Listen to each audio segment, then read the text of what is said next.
Sa isang interview sa Net25, sinubukan ni Marcoleta ipaliwanag ang discrepancy sa SALN at SOSE niya. Remember, sa SALN, sabi niya 51 million lang daw ang net worth niya. Pero sa Statement of Contributions and Expenditures or yung SOSE, 112 million daw ang ginastos niya sa kampanya. Tapos zero daw ang contributions. Ibig sabihin, lahat yon sariling pera niya. E paano nangyari yon? Ang explanation niya ito, sobrang nakakatawa at sobrang incriminating. Mapapailing ka na lang. Panoorin natin. Ganito yan, napakasimple lang ng paliwanag dyan eh.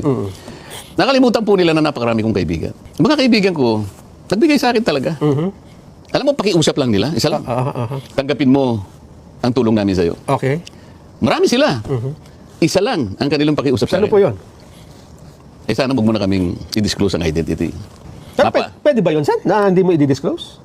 Kasi nga kailangan igalang mo yung kanilang pakiusap. Tinulungan ka eh. Ngayon, kapag ka naglagay ako ng figure sa contribution, mapipilitan akong mag-disclose ng pangalan nila. Alam mo kung bakit? Merong kaakibat na kung tawagin ay deed of acceptance of donation. O edi ngayon nilabag ko yung kaisa-isang kahilingan mo sa akin.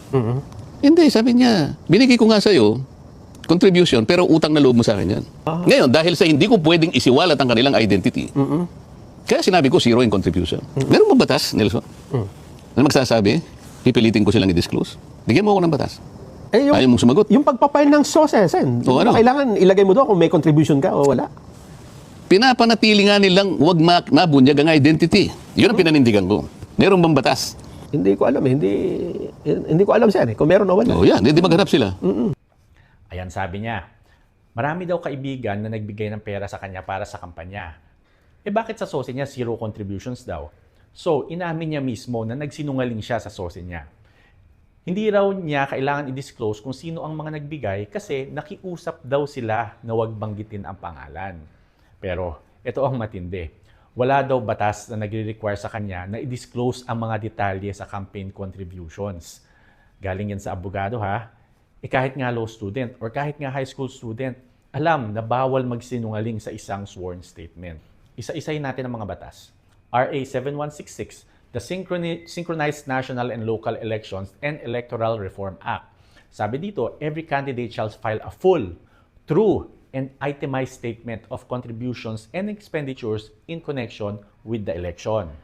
May isa pa, sa COMELEC Resolution number 11109, all campaign contributions, whether in cash or in kind, from any person or entity must be fully declared in the SOSE, together with corresponding details of expenditures. At syempre, andyan din ang Article 183 of the Revised Penal Code.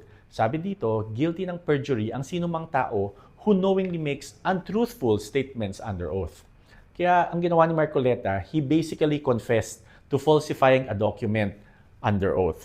Nakalimutan yata ni Marcoleta ang dahilan kung bakit required ang SOSE at SALN.